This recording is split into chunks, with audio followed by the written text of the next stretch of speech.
12. 시골 오두막집. 나는 조에게 독립을 위해 다른 곳에서 일자리를 알아보라고 격려하기 시작했다. 우리는 우리 자신의 두 다리로 서야 할 필요가 있다고 나는 말했다.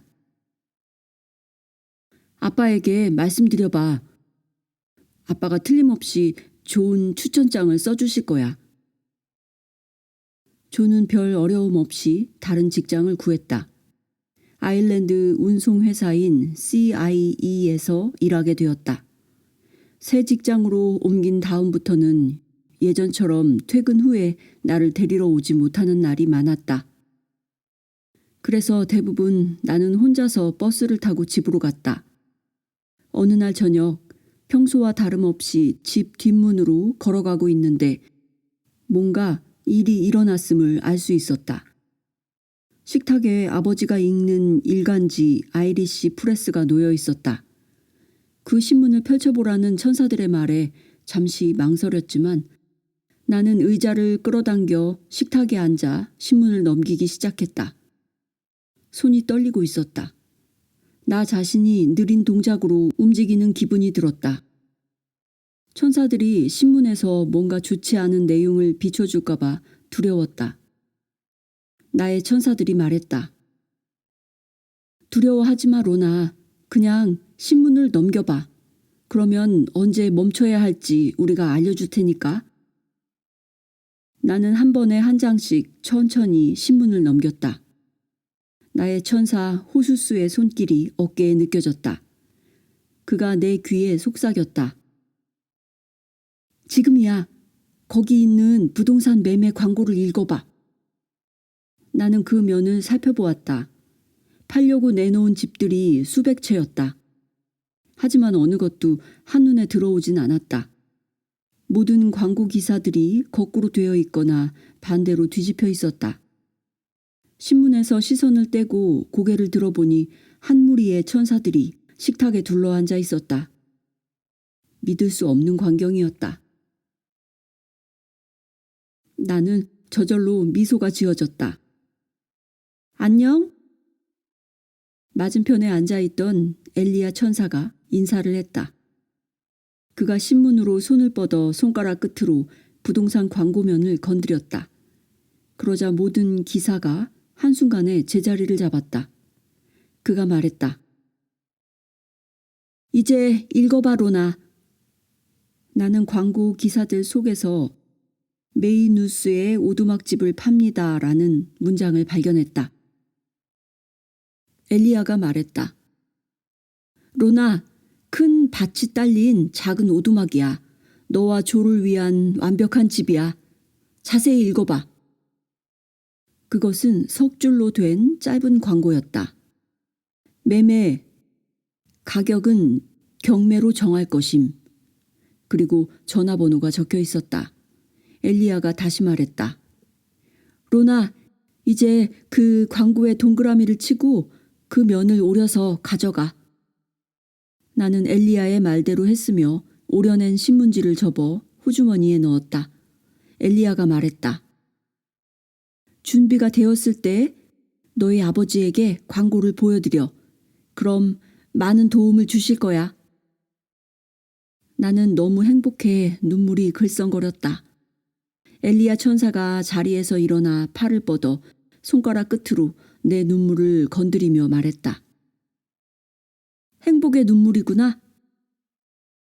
그런 다음 천사들은 사라졌다. 이튿날 나는 운하를 따라 거닐면서 조에게 메이누스의 오두막집 광고를 보여주며 말했다. 오늘 저녁에 아빠가 낚시를 마치고 집으로 오시면 말씀드려 볼게. 나는 신문을 접어 핸드백에 집어넣었다. 그날 저녁 늦게 조가 가고 난 뒤 아버지가 낚시를 끝내고 돌아오셨다. 아버지는 낚시 도구들을 바닥에 내려놓더니 크고 신선한 핑크색 민물 송어 2마리를 한 마리씩 낚시 가방에서 꺼내 자랑스럽게 주방 탁자 위에 올려놓았다. 어머니는 무척 기뻐했다. 낚시 도구들을 모두 정리하고 나서 아버지는 늘 앉는 자리에 앉았다. 자리에 앉은 아버지에게 내가 말했다. 아빠, 신문에 메이누스에 오두막 광고가 났는데 한번 봐주세요. 값은 경매로 결정할 거라는데 그건 어떤 식으로 하는 거예요? 아버지는 무척 놀란 표정으로 나를 쳐다보았다.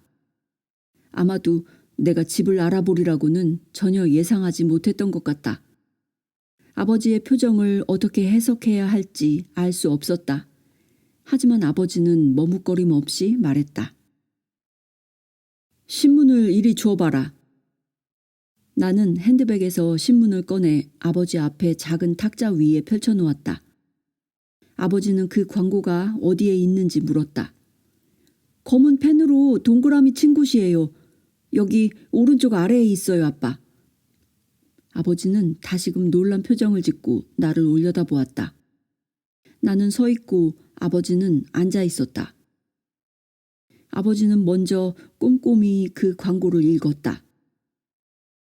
그리고 마침내 얼굴에 미소를 지으며 아버지는 말했다. 잘했다. 조도 이 오두막 광고에 대해 알고 있니? 네, 알아요. 오늘 조를 만났을 때 신문을 보여줬어요. 우리 둘 다 좋아서 흥분하긴 했지만 경매를 어떻게 하는지는 아무것도 몰라요. 중요한 일부터 먼저 하면 된다. 우선 은행에서 대출을 받아야 할 거야. 저도 은행에 저축한 돈이 있어요.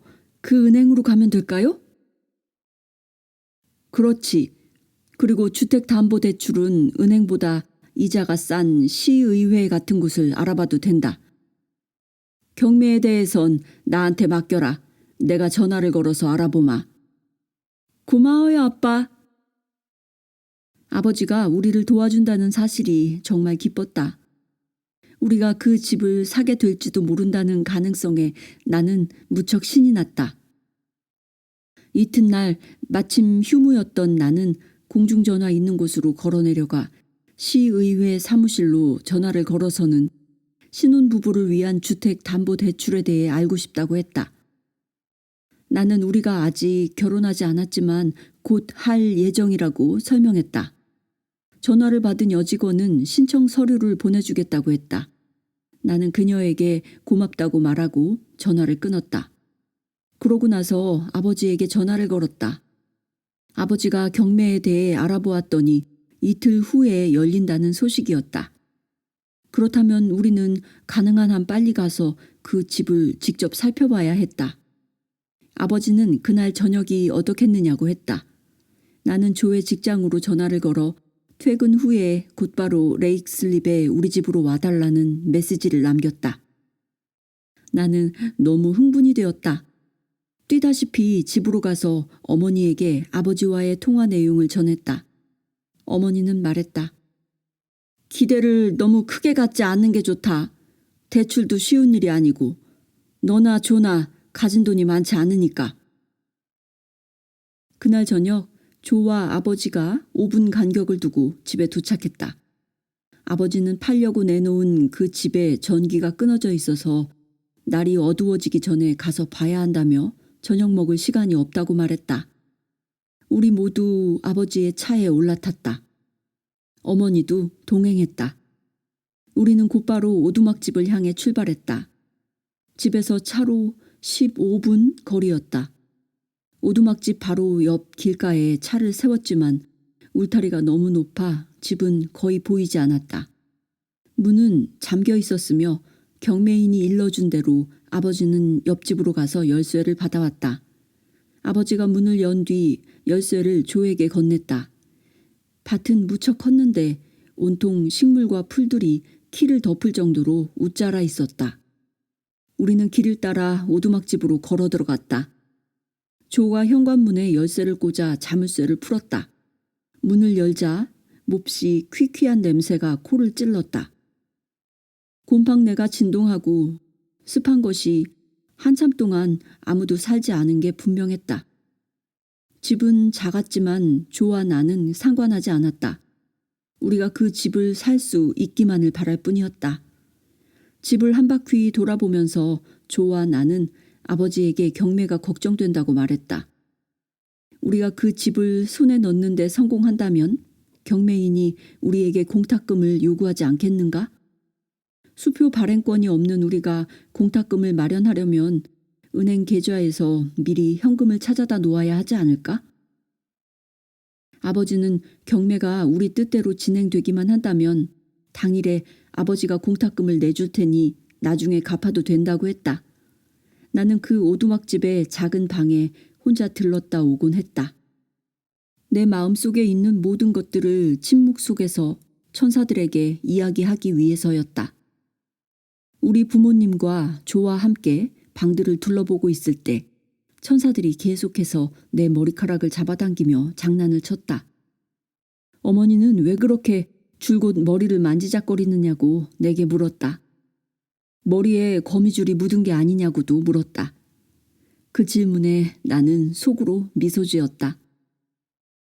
우리는 짧은 시간 동안 오두막집 내부를 둘러보고 나왔다. 그런 다음 조가 대문을 잠그고 열쇠를 옆집 우편함에 넣었다. 집으로 돌아오는 차 안에서 어머니가 말했다. 아유, 집 꼴이 말이 아니야. 아버지는 어머니를 한번 쳐다보더니 우리에게 아직도 그 집에 관심이 있느냐고 물었다. 우리 둘 다 동시에 네 하고 대답했다. 그 주 수요일 아침 9시 나는 부모님과 함께 집을 나섰다. 도중에 조를 태워가기로 했다. 아버지는 조의 집 바깥에 차를 세우고 나에게 말했다. 네가 가서 초인종을 누르렴. 조가 문을 열고 차 있는 곳으로 와서 우리 부모님에게 자신의 어머니와 잠깐 인사를 나누지 않겠느냐고 물었다. 부모님은 사양했다. 그렇지만 나는 조의 어머니를 만나러 안으로 들어갔다. 조의 어머니는 우리에게 진심으로 행운을 빌어주며 말했다. 다음번엔 너의 어머니를 만나고 싶구나. 언젠가 일요일에 시간이 되면 너의 부모님을 초대하고 싶다고 전해줘. 조의 어머니는 우리 부모님을 만나고 싶은 마음이 간절했다. 그녀는 우리가 차를 몰고 떠날 때까지 문에서 손을 흔들었다. 나는 차 안에서 조의 손을 꼭 잡았다. 우리는 한마디도 하지 않았다. 우리는 너무 초조했고 나는 줄곧 기도를 드렸다. 내가 미처 알아차리지도 못하는 사이에 아버지가 차를 주차시키고 있었다. 경매는 오래된 호텔에서 열렸다. 너무 일찍 도착한 우리는 호텔 라운지에서 차를 마시며 잠시 쉬었다. 라운지에 앉아있는 사람들 속에서 한 그룹의 사람들이 눈에 띄었다. 주유소의 단골 고객들로 건축업을 하는 머피 가문 사람들이었다. 아버지가 자리에서 일어나 그들에게 다가갔다. 나는 아버지가 그들과 악수를 하고 이야기를 나누는 것을 지켜보았다. 그들은 아버지에게 마실 것을 권했으며 활발한 대화 중에 웃음꽃이 피었다. 아버지가 나를 돌아보더니 미소를 지어 보였다. 그 표정에서 모든 일이 잘 되어가고 있음을 알 수 있었다. 나는 조에게 시간을 물었다. 10시 45분이었고 경매는 11시에 시작이었다. 마침 아버지가 우리 테이블로 돌아왔다. 우리 모두는 진행 상황을 알고 싶어 견딜 수가 없었다. 아버지는 우리에게 좋은 소식과 나쁜 소식 중 어떤 것을 먼저 듣고 싶은지 물었다. 내가 말했다. 좋은 소식이요, 아빠. 아버지가 말했다. 몇 년 전 석유 파동이 있었을 때 내가 머피가에 특별히 휘발유와 디젤이 떨어지지 않도록 신경을 써주었지. 이제 그들 차례야. 대화는 괜찮았고 너희 둘이 이 오두막집을 사는데 마음을 두고 있다고 전했다. 다만 오두막집뿐만 아니라 땅까지 경매에 나와 있다는 사실을 우리는 그때까지 전혀 모르고 있었다. 경매에 참가한 머피가의 주된 관심은 그 땅에 있었다. 물론 그들은 땅 입구에 있는 오두막집까지 원하고 있었다. 사무실과 트럭 주차 공간으로 쓸 생각이었던 것이다. 하지만 아버지와 이야기를 나눈 뒤 그들은 오두막집을 포기하고 우리한테 그 집이 낙찰될 수 있도록 모든 도움을 아끼지 않겠노라고 말했다. 라운지에 있던 사람들이 홀을 가로질러 경매 장소로 이동하기 시작했다. 실내는 그다지 밝지 않았다. 의자들이 줄지어 놓여 있고 방 앞쪽에 탁자와 의자 하나가 있었다. 경매에는 20명가량이 참석했다. 우리는 오른쪽 중간쯤에 앉고 머피가는 왼쪽에 자리를 잡았다. 오두막집 차례가 오기 전에 다른 몇 건의 토지 경매가 있었는데 그중 하나가 길 위쪽에 있는 땅으로 머피가에 낙찰되었다. 마침내 영원처럼 느껴지는 시간이 지난 뒤 오두막집 차례가 되었다. 경매 순서로는 맨 마지막이었다. 입찰이 시작되었고 한 여성이 손을 들어 가격을 불렀다. 아버지가 손을 들고 가격을 약간 높여 불렀다. 그런 다음 머피가에서 가격을 부르고 다시 아버지가 불렀다. 그런 식으로 한동안 진행되다가 맨 처음 가격을 불렀던 여성이 응찰을 포기했다. 아버지가 한 번 더 가격을 높여 부르고 머피가에서 다시 도전했다가 멈추었다. 아버지가 2,500파운드를 부르자 더 이상 응찰이 없었다. 경매인이 낙찰하고 선언한 뒤에야 비로소 나는 숨을 쉴 수 있었다. 경매인이 아버지를 앞으로 불렀고 아버지가 조와 나를 돌아보며 말했다. 너희들이 집을 살 장본인들이니까 너희도 함께 가는 게 좋겠다. 경매인이 아버지의 이름을 묻자 아버지는 자랑스러운 목소리로 자신은 단지 입찰에 응하기만 했을 뿐 실제로 살 사람은 조와 나라고 설명했다. 경매인은 우리의 이름을 받아 적은 뒤 공탁금에 대해 물었다. 경매인의 물음이 끝나기 무섭게 아버지는 자신이 공탁금을 책임질 것이라고 말했다. 아버지가 수표책을 꺼내던 순간을 나는 아직도 기억한다. 그 당시 낙찰가의 10%에 해당하는 공탁금 250파운드는 나에게는 엄청나게 큰 돈이었다. 우리를 위해 선뜻 수표를 적는 아버지를 보면서 나는 깊은 사랑과 감사를 느꼈다. 아버지가 우리를 위해 이렇게까지 해주는 것에 나는 너무도 기뻐 아버지를 꼭 껴안고 싶었다. 아버지와 어머니가 우리를 조의 집까지 태워다 주었다. 마침 조의 어머니가 정원 울타리 옆에 서서 이웃과 대화를 나누고 있었다. 조의 어머니는 이번에도 우리 부모님에게 차를 대접하고 싶다고 청했지만 부모님은 다시 사양했다. 조와 나를 차에서 내려준 뒤 부모님은 손을 흔들며 떠나갔다. 우리는 곧바로 조의 어머니에게 기쁜 소식을 전했다. 조의 어머니가 말했다. 우선 안으로 들어가자. 차를 마시면서 나머지 이야기도 들려주렴. 자세히 듣고 싶구나. 방금 사과 파이도 구웠단다. 우리는 주방으로 들어갔고 조의 어머니가 찻주전자를 불 위에 올렸다. 식탁에는 이미 찻잔과 우유, 설탕과 사과파이가 놓여 있었다. 차가 준비되자마자 우리 세 사람은 식탁 둘레에 모여 앉았다. 조의 어머니는 모든 걸 자세히 알고 싶어 했기 때문에 대화가 꽤 오래 이어졌다. 조의 집은 가족과 친지들이 자주 드나들어서 언제나 분주했다. 마침 조의 집에 들른 사람들 모두가 오두막집 소식을 듣고 싶어 했다. 메이누스라, 너무 멀지 않나? 너희 둘이 그런 촌구석에 살게 된다는 게 믿어지지 않는걸? 나는 웃으며 말했다. 엄청나게 먼 데로 가는 줄 아시는데 그래봤자 40km 거리밖에 안 돼요. 조의 어머니가 물었다. 내가 함께 가서 집 청소하는 걸 돕고 싶은데 언제가 좋겠니? 조가 나를 쳐다보았고 내가 대답했다. 다음 주 주말이 저는 휴무예요. 조도 그 주 토요일이 휴무라고 했다. 그래서 우리는 다음 주 토요일 아침에 오두막집에서 만나기로 약속했다. 그러고 나서 조가 나를 집까지 데려다 주었다. 우리 둘 다 그날 일어난 모든 일들 덕분에 매우 들떠 있었다.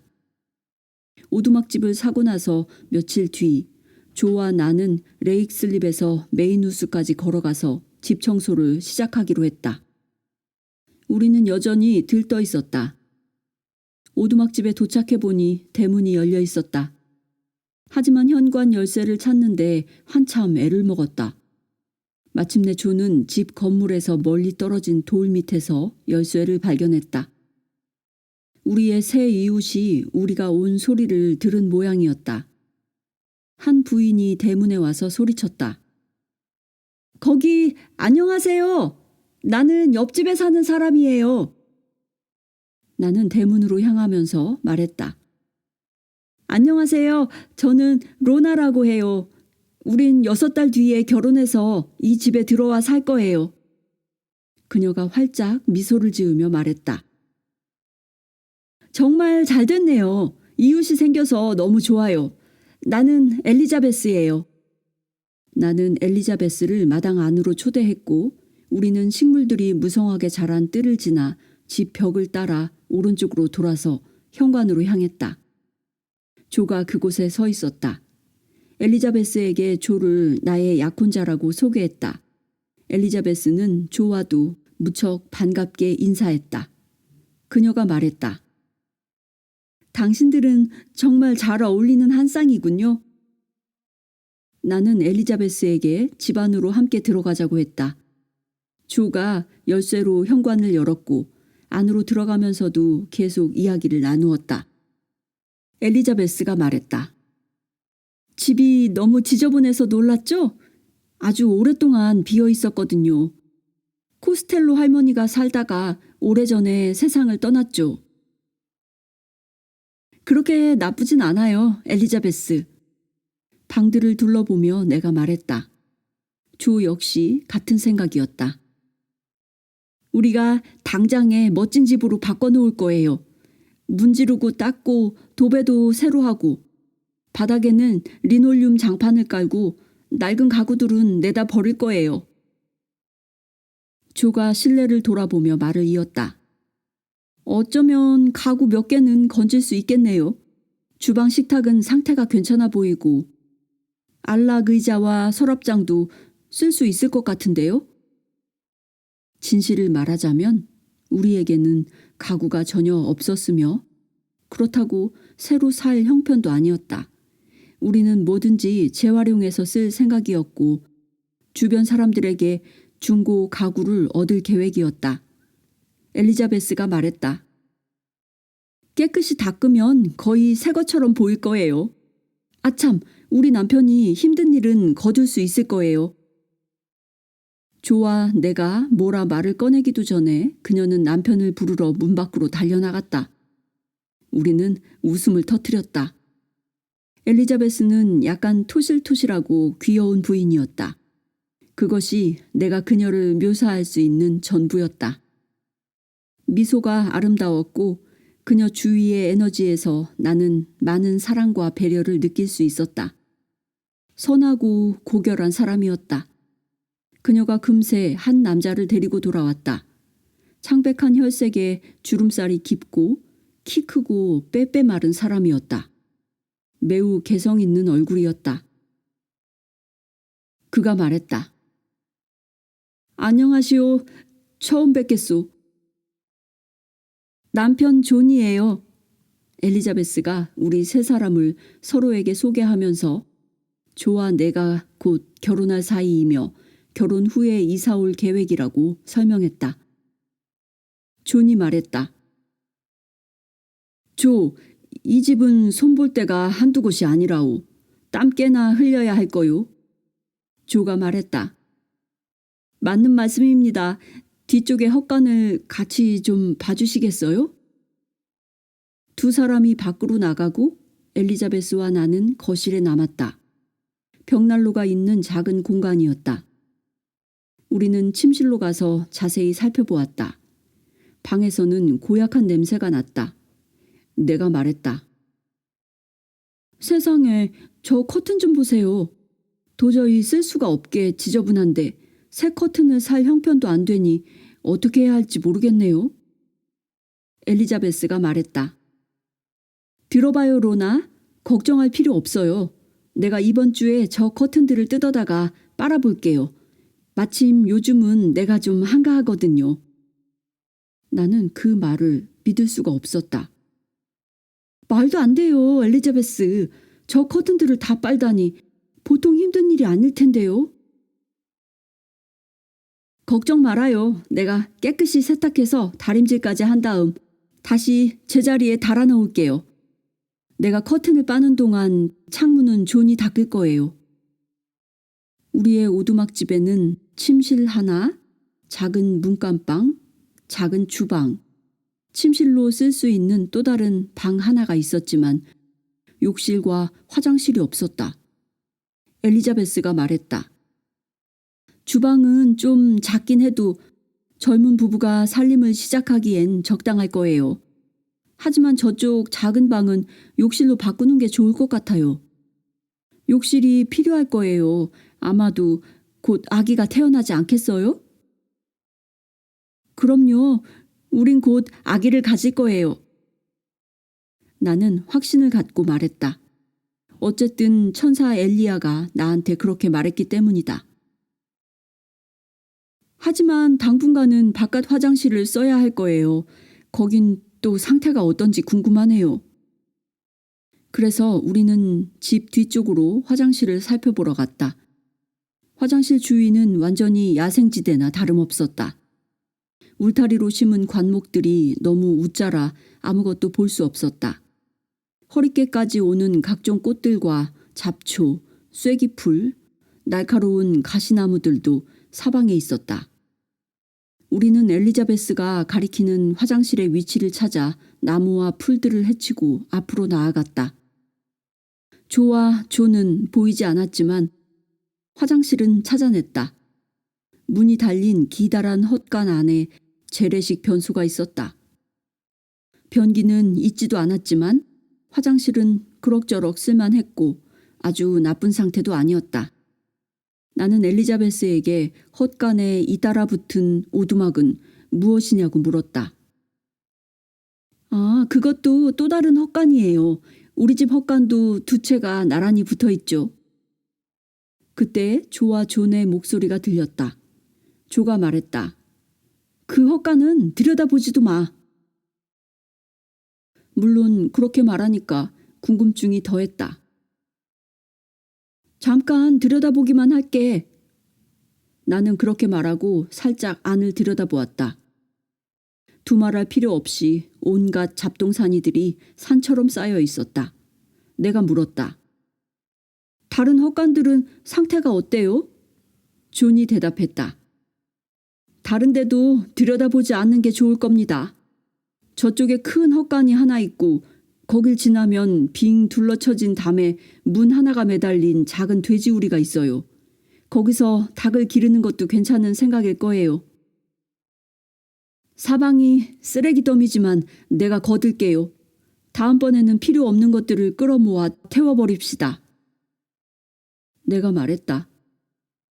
너무나 감사해요, 존. 말할 수 없이 큰 도움이 되고 있어요. 존이 돌아서며 말했다. 자, 우린 이제 가는 게 좋을 것 같소. 엘리자베스, 두 사람이서 오붓하게 있게 합시다. 걸어가다 말고 엘리자베스가 돌아서서 큰 소리로 말했다. 집으로 돌아가기 전에 우리 집에 와서 차 한잔 하지 않을래요? 우린 대환영입니다. 내가 조에게 의사를 묻자 조는 고개를 끄덕이며 말했다. 네, 10분쯤 뒤에 가겠습니다. 잠깐 더 둘러보고 몇 가지 정리하고 가도록 할게요. 두 사람은 떠났다. 나는 정말 행복했고 조도 마찬가지였다. 내가 말했다. 이 집이 이제 우리의 집이라는 게 놀랍지 않아? 할 일이 산더미 같지만 우리가 해낼 수 있으리란 걸 난 알아. 우리는 다시 집 안으로 들어갔고 조가 높이 손을 뻗어 벽지를 조금씩 뜯어내기 시작했다. 벽지 뜯는 일이 얼마나 힘들지 가늠하기 위해서였다. 생각만큼 어렵지 않았다. 바닥의 장판도 모두 찢어졌기 때문에 조와 함께 낡은 장판을 드러내기 시작했다. 놀랍게도 장판 한 겹을 벗겨내면 또 다른 장판이 그 아래에 있었다. 맨 아래의 장판 밑에는 신문지들이 두껍게 깔려 있었다. 수백 장의 신문지가 풀로 도배되어 있었다. 우리는 서로를 쳐다보았다. 조가 제안했다. 뭔가 연장을 가져다가 이것들을 뜯어낼 수 있는지 보자. 우리는 밖으로 나가서 막대기를 주워왔다. 장판들과 신문지층 밑에는 집과 흙이었다. 그리고 마침내 그 모든 것들 아래에 믿거나 말거나이지만 마룻바닥이 있었다. 꽤 멀쩡한 마루였다. 나중에 엘리자베스한테 듣기로는 단열 효과를 위해 바닥을 덧댄 것이었다고 한다. 우리는 엘리자베스와 존과 함께 즐겁게 차를 마셨다. 엘리자베스는 그곳에 살던 코스텔로 할머니에 대한 이야기를 잠깐 들려주었다. 큰 모자에 큰 코트를 입고 언제나 큰 핸드백을 들고 다녔다고 했다. 그녀는 혼자 살았는데 찾아오는 사람도 하나도 없었다고 한다. 존은 조를 데리고 다니며 자신의 집과 정원을 구경시켜 주었다. 창문 밖으로 보이는 두 사람 주위에서 천사들이 장난치고 있는 모습이 보였다. 나도 모르게 미소를 지었다. 엘리자베스가 말했다. 행복해 보여요. 웃고 있잖아요. 나는 대답했다. 아, 네, 너무너무 행복해요. 그들의 집에 함께 있는 것이 나는 너무 좋았고 바로 옆집에 행복한 가정을 이웃으로 갖게 되었다는 것이 너무도 좋았으며 엘리자베스와 존 주위의 빛을 보는 것이 좋았다. 그들에게는 사랑스런 어린 아들이 하나 있었다. 정확한 나이는 모르지만 10살쯤 되어 보였다. 엘리자베스가 말했다. 언제든 우리의 도움이 필요하면 우릴 불러요. 조와 나는 그들에게 감사의 인사를 하고 그 집을 나섰다. 우리는 손을 잡고 거리를 걸어 내려갔다. 그 다음 토요일, 조가 자신의 어머니를 오두막집으로 모시고 왔다. 나는 먼저 도착해 기다렸다. 조의 어머니는 차에서 내리자마자 나를 꼭 껴안았다. 그러고는 주위를 돌아보며 말했다. 세상에, 바깥에서만 봐도 너희들이 할 일이 한두 가지가 아니겠는걸? 조의 어머니는 조에게 차 트렁크를 열게 했다. 청소하는 데 필요한 모든 도구를 가지고 온 것이다. 우리는 청소 도구를 전부 오두막 안으로 옮겼다. 조의 어머니가 집 안으로 들어와 보더니 말했다. 훌륭한 가정을 꾸리기에 충분히 좋은 장소구나. 그날로부터 이틀 동안 우리는 대대적인 청소를 했다.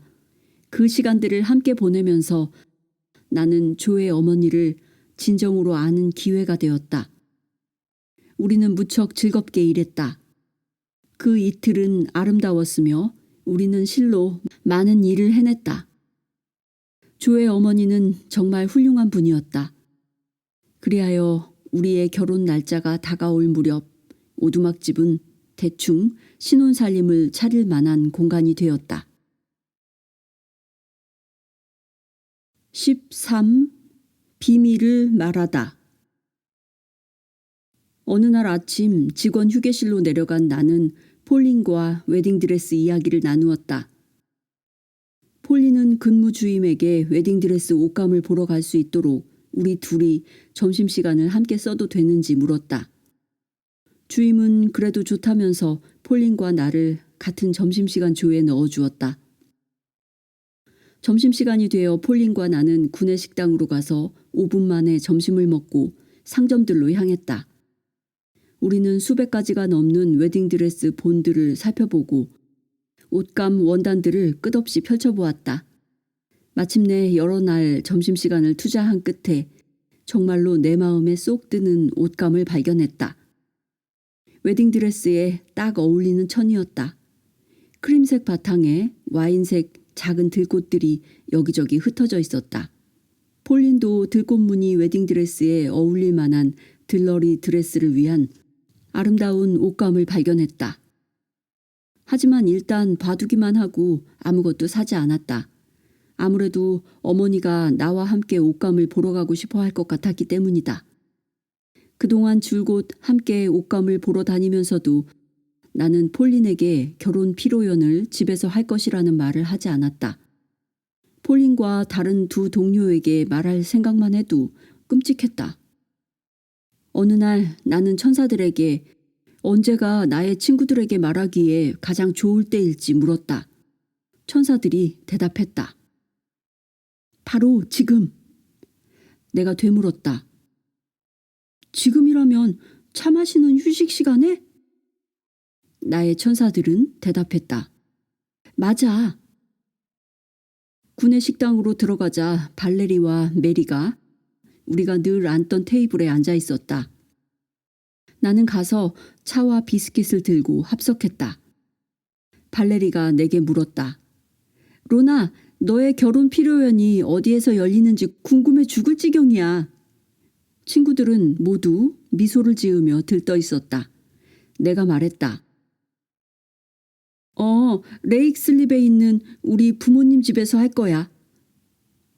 표정들을 보니 내 대답에 둘 다 적잖이 충격을 받은 것 같았다. 메리가 물었다. 농담이지, 로나? 아니야. 결혼식이 얼마나 중요한 일인데 내가 농담을 하겠어. 그러자 친구들이 우리 부모님이 왜 집에서 피로연을 하겠다고 하는지 그 이유부터 시작해 온갖 질문을 던졌다. 나는 그게 어머니 집안에서 내려오는 전통 같은 것이며 어머니는 이미 마음의 결정을 내린 상태라고 말했다. 이번에는 친구들이 결혼식 하객들로는 누가 오는지 물었다. 대부분이 가족들이야. 우리 부모님과 형제자매들, 그리고 삼촌과 숙모들도 몇 분 참석하실 거야. 물론 조의 가족들, 그리고 너희 둘과 신부 들러리인 폴린도 올 거고. 식사를 함께 할 사람들은 다 합쳐서 아마 30명쯤 될 거야.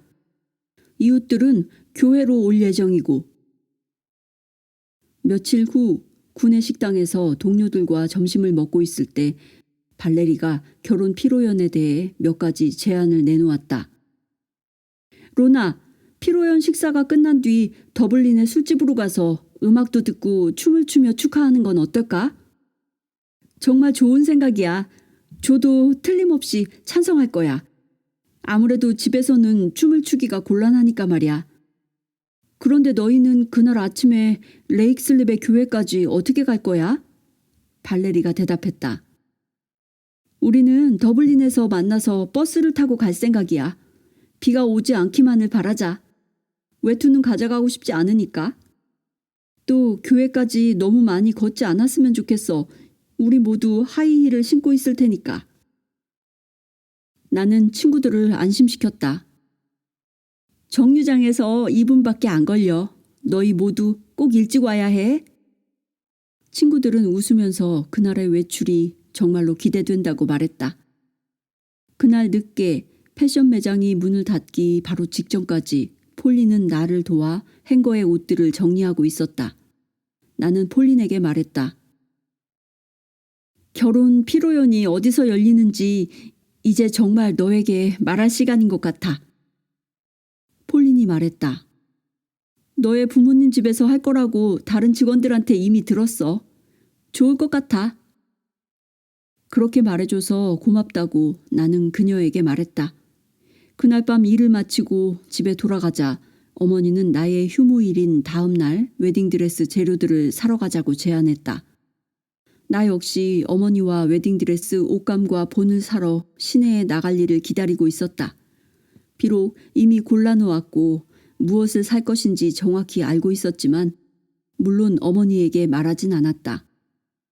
어머니는 상점들을 돌아다니는 걸 즐기는 분이었다. 그 사실을 잘 알았기 때문에 나는 아무 말도 하지 않았다. 다음 날 아침 어머니와 함께 더블린의 옷감 백화점과 상점들을 들락날락 하는 것은 재미있었지만 어머니는 나 때문에 조금 언짢았다.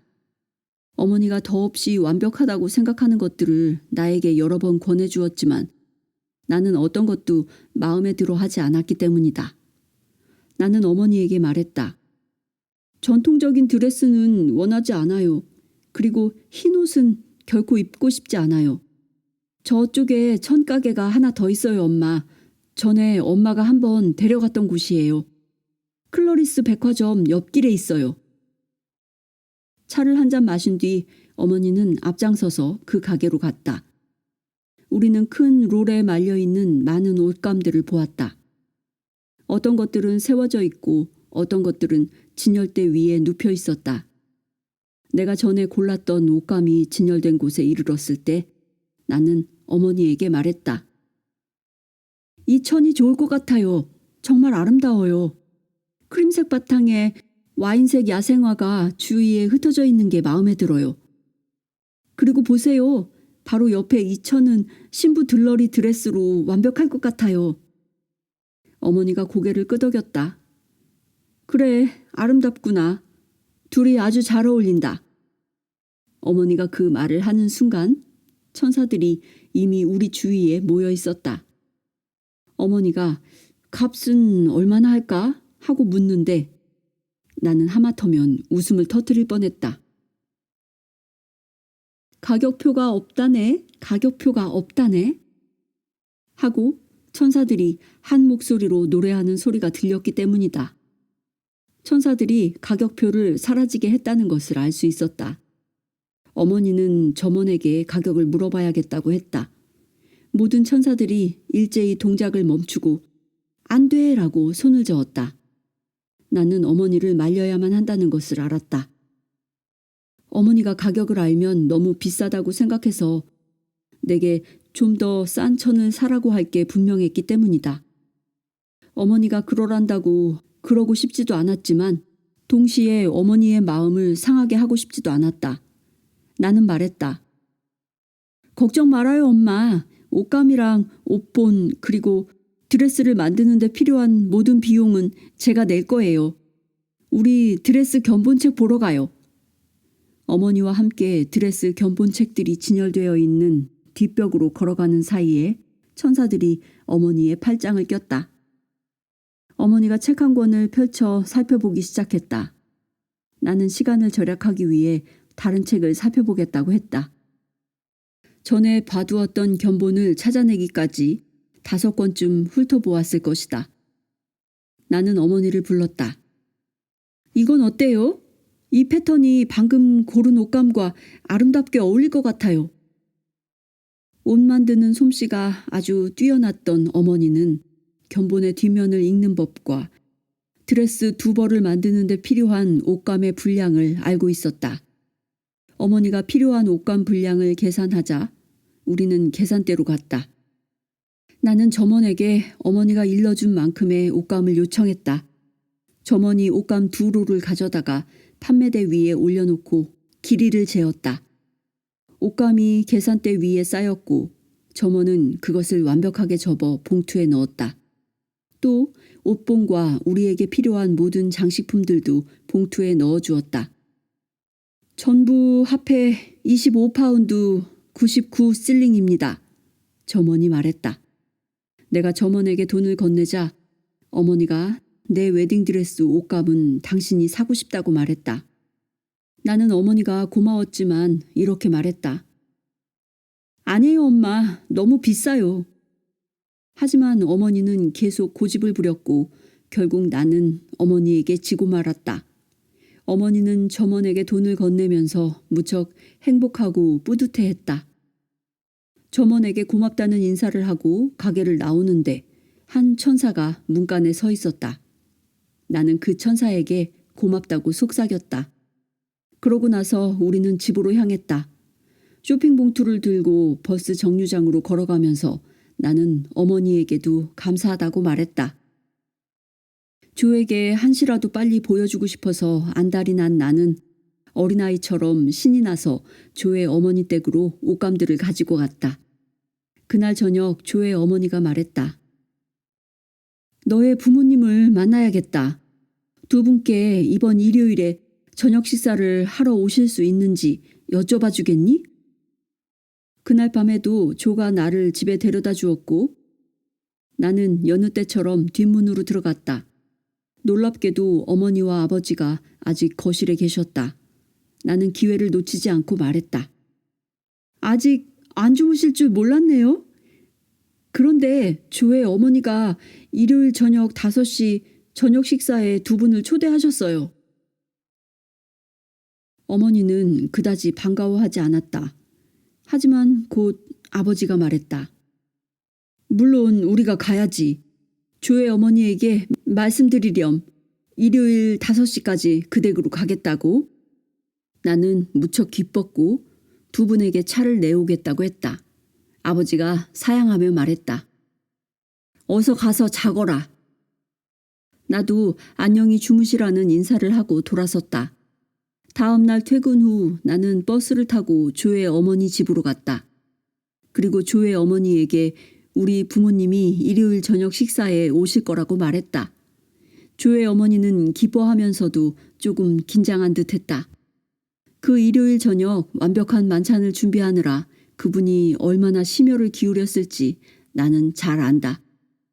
일요일 저녁 부모님과 함께 조의 집에 도착해 아버지가 현관문을 두드리자 조가 반갑게 문을 열어주었다. 조는 어머니와 아버지를 환영하며 안으로 맞아들였고 나를 안아주었다. 우리는 거실로 들어갔다. 테이블은 여왕을 위해 차려진 듯했다. 너무도 멋진 식탁이었다. 조는 자신의 어머니와 누나 바바라 그리고 그녀의 남편과 아이들을 소개했다. 그런데 식사 전부터 한 가지 재미있는 일이 있었다. 바바라가 우리 어머니에게 코트를 벗으라고 계속 권했고 어머니는 계속해서 아니요 괜찮아요 를 반복했다. 나는 조를 방 밖으로 끌어내 속삭였다. 저건 코트가 아니야. 코트식 드레스라고. 바바라에게 그만 권하라고 해. 웃음이 터질 것 같아. 조는 코트식 드레스라는 것을 처음 들어본다고 했다. 다시 거실로 돌아왔을 때까지도 조의 누나가 우리 어머니에게 코트를 벗어달라고 재차 권하고 있었다. 조가 얼른 끼어들어 어머니가 자리에 앉을 수 있도록 의자를 잡아당겨 주었다. 우리는 구운 감자, 양배추, 당근을 곁들인 구운 쇠고기로 아주 멋진 저녁 식사를 했다. 디저트로는 조의 어머니가 만든 크림을 넣은 훌륭한 사과파이를 먹었다. 나는 지금까지 그녀의 사과파이보다 더 맛있는 사과파이를 먹어본 적이 없다. 조의 어머니는 정말 우리를 흡족하게 대접했고 모든 일이 순조로웠다. 결혼식을 앞둔 여름 내내 천사들은 조에게도 나의 비밀에 대해 조금만 알려주자고 말했다. 나는 그런 천사들에게 걱정이 된다고 여러 번 말했다. 나도 나의 비밀을 누군가와 공유하고 싶었다. 특히 조와. 하지만 나는 그의 반응이 두려웠다. 그가 나를 믿지 않으면 어쩌지? 천사들은 내게 말했다. 우선은 비밀의 일부만 나누는 거야. 한 번에 조금씩. 그 이상은 안 돼. 명심해 로나. 결코 너의 모든 비밀을 공유할 순 없어. 절대 말해서는 안 되는 비밀도 있어. 다음에 적당한 기회가 있을 거야. 우리가 너를 도울게. 며칠 밤이 지나고 조가 나를 집까지 데려다 주면서 산 쪽으로 드라이브를 가자고 했다. 아름다운 밤이야. 보름달도 있고. 잘하면 하늘 가득 별들을 볼 수도 있을 거야. 차를 세울 만한 장소를 알아. 더블린 시내와 그 너머에 바다가 내려다 보이는 전망 좋은 곳이지. 도착해보니 이미 다른 차들이 많이 있었다. 나는 말했다. 조금 걷다가 저쪽 담 위에 잠깐 앉으면 어떨까? 담이래야 여기저기 흩어져 있는 바위들이었지만 우리는 그곳에 앉았고 조가 나를 팔로 붙들어 주었다. 우리는 키스를 했고 나는 안정감을 느꼈다. 우리가 그곳에 얼마나 앉아 있었는지 모르지만 어느 순간 하늘에 별이 가득하다는 것을 알아차렸다. 별 몇 개가 회전하면서 떨어지는 것 같았는데 별들이 땅에 가까워져서야 그 별들이 천사라는 것을 알았다. 나는 천사들이 하는 말을 들을 수 있었다. 이제 조에게 너의 비밀을 조금 나눠줄 시간이야. 나는 조의 팔 안에서 몸을 돌려 그들에게 할 말이 있다고 했다. 조는 나를 바라보며 결혼식에 관한 일이냐고 물었다. 나는 말했다. 아니, 사실은 나에 관한 거야. 설명해 줄 것이 있어. 나는 다른 사람들이 보통은 보지 못하는 것들을 봐. 이따금 나는 천사들을 봐. 전혀 믿을 수 없다는 표정이 조의 얼굴에 떠올랐다. 조는 나를 바라보더니 웃으며 말했다. 로나, 내가 알기로는 오직 수녀님과 신부님들만이 천사를 볼 수 있어. 말도 안 되는 소리야. 너와 나 같은 평범한 사람들은 천사를 볼 수 없어. 나는 초조한 마음으로 그를 바라보았다. 내가 걱정하던 그대로였다. 나는 주위에 있는 수백 명의 천사들에게 조용히 외쳤다. 도와줘. 조는 나를 안아주었고 더 이상 그것에 대해 아무 말도 하지 않았다. 가자, 늦었어. 우리 둘 다 내일 출근해야 하는데. 집까지 가는 도중에는 몇 마디 나눈 걸 제외하고는 침묵이 흘렀다. 조는 운전을 하면서 마치 내가 어떻게 받아들여야 하지? 하는 표정으로 이따금씩 나를 쳐다보았다. 나는 천사들에게 투정 부리듯 말했다. 조는 전혀 좋은 반응이 아니야. 우리 집 앞에 차를 세우고 조가 말했다. 로나, 너는 내가 이제껏 한 번도 생각해 본 적이 없는 것을 믿으라고 하고 있어. 하지만 그가 나를 껴안고 입을 맞추자 나는 다시 조금 안심이 되었다. 나는 집 둘레를 돌아 뒷문으로 들어가면서도 여전히 천사들에게 불평을 했다. 천사들이 말했다. 걱정 마, 로나. 단지 조가 너를 알아가는 시작일 뿐이야. 나는 어떻게 하면 조가 나를 믿도록 할 수 있을지 궁금했다. 하지만 곧 기회가 찾아왔다. 조는 더 이상 아버지 밑에서 일하지 않았지만 가끔씩 아버지를 도우러 주유소에 나갔다. 어느 화요일 저녁 일을 마친 나는 환영을 보았다. 많은 유리들과 커다란 창문들이 보였다. 그것들 위에서 빛이 반짝이며 내 환영을 방해하는 것 같았지만 주위는 어두웠다. 나는 천사들에게 물었다. 이게 다 뭐지? 천사들이 말했다. 조에게 말해.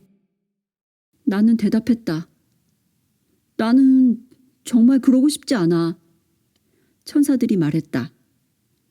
내가 본 환영을 기억해봐. 이제 그곳이 어디인지 보여?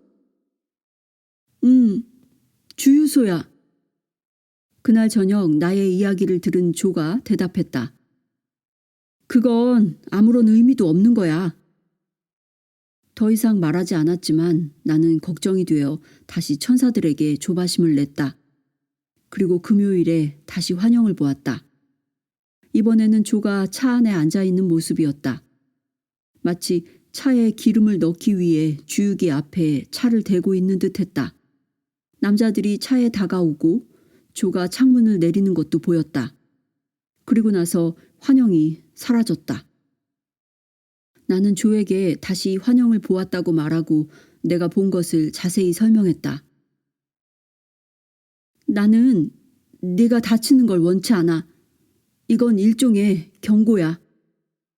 조는 대답했다. 난 그런 건 믿지 않아. 아버님이 전화를 해서 메시지를 남겼어. 주말에 내 도움이 필요하시대. 야간 근무를 하는 사람이 사표를 내서 토요일과 일요일에 자정부터 아침 7시까지 교대 근무할 사람이 없는가 봐. 나는 또다시 환영을 보았고 이번에는 더 많은 것이 보였다. 조가 창문을 내리자마자 두 남자 중 한 명이 그의 얼굴을 주먹으로 때렸다. 그런 다음 조가 경찰서에 앉아있는 모습이 보였으며 경찰은 조가 아닌 다른 남자의 말을 믿었다. 이 모든 것이 무엇에 관한 것인지 알 수 없었다. 나는 화가 나서 천사들에게 불평을 했다. 천사들이 말했다. 조는 코피를 흘릴 거야.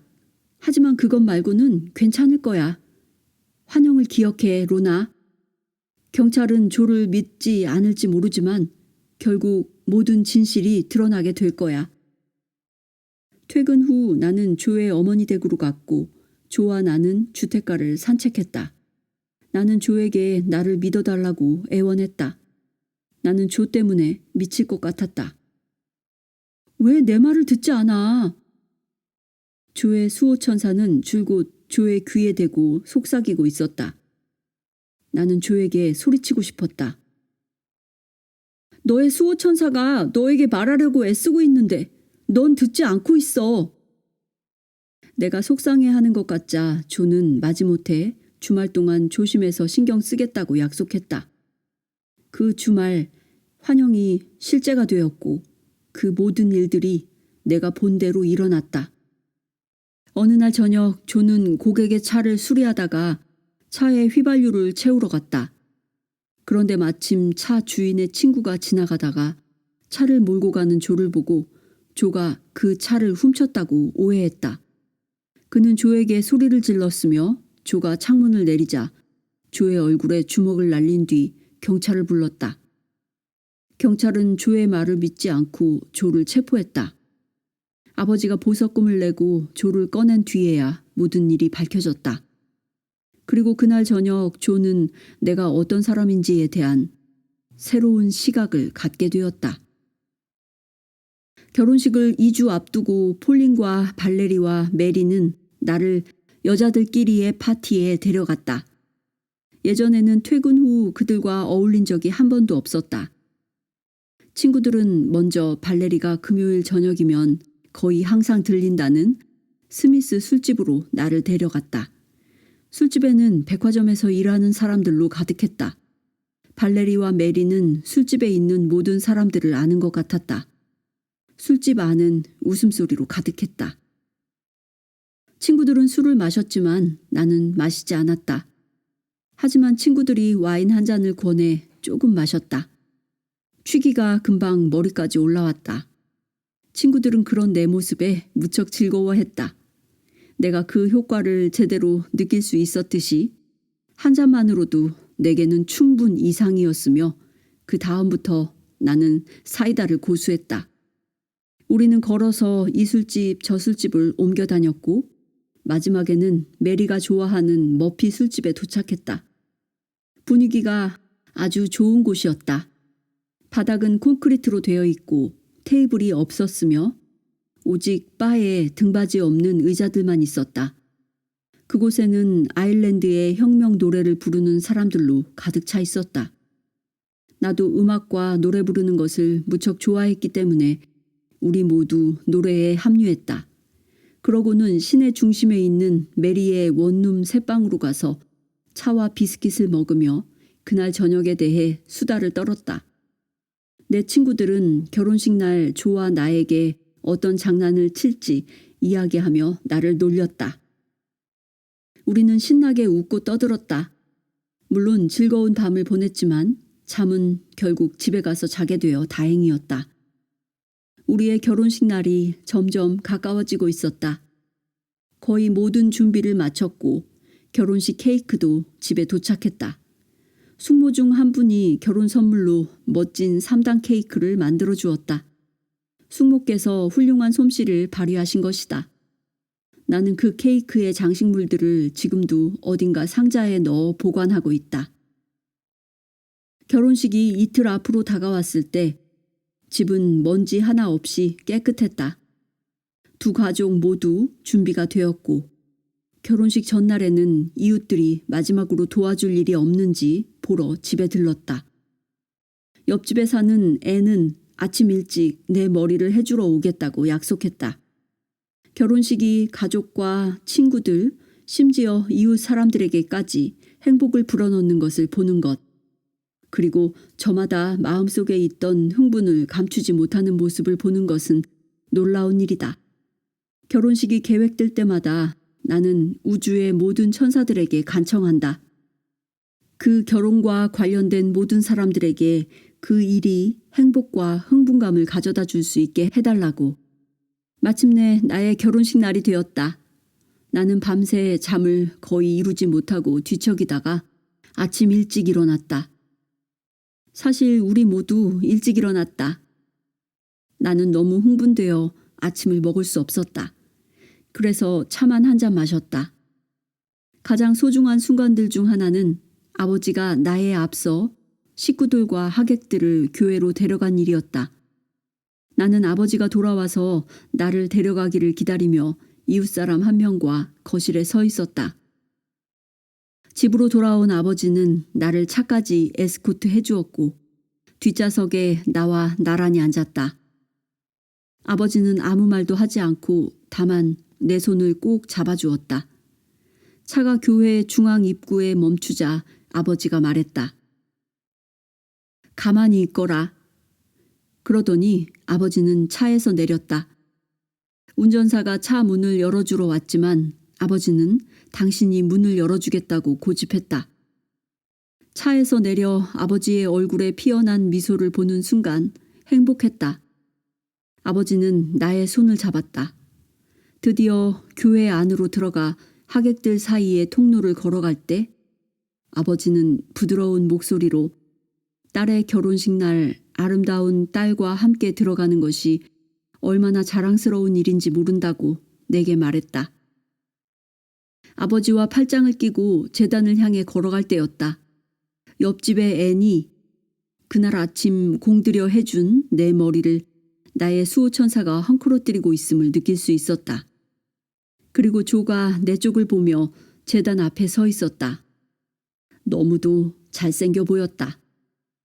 그의 옆에는 그의 수호천사가 얼굴 가득 미소를 지으며 서 있었다. 그때 천사들이 제단 위에 나타나기 시작했다. 미카엘, 호수스, 엘리야, 엘리사 등 여러 해 동안 나와 함께 지내온 모든 천사들이. 제단은 천사들로 가득했다. 신부님은 그곳에 서서 기다리고 있었다. 조와 나는 제단 앞으로 걸어가 신부님 앞에 섰고 예식이 시작되었다. 조가 내 손가락에 결혼 반지를 끼워 주었을 때 호수스가 내 웨딩드레스를 잡아당기며 나와 함께 말했다. 네, 그렇게 하겠습니다. 교회 밖에서 사진 촬영이 이어졌고 집으로 돌아온 우리는 큰 테이블에 둘러앉아 친구들과 가족들과 함께 멋진 식사를 했다. 저녁이 되어 우리 모두는 집을 나섰고 조와 나는 친구들과 함께 동네 술집으로 향했다. 하지만 사람들이 너무 많아 신랑 신부를 위한 공간이 없었다. 그래서 우리는 더블린 중심가에 있는 술집으로 방향을 바꾸었다. 조와 나는 그다지 오래 머물지 않았으며 이른 아침에 메인우스로 향했다. 조는 나를 번쩍 들어 안고서 우리의 작은 오두막집의 문지방을 넘었다.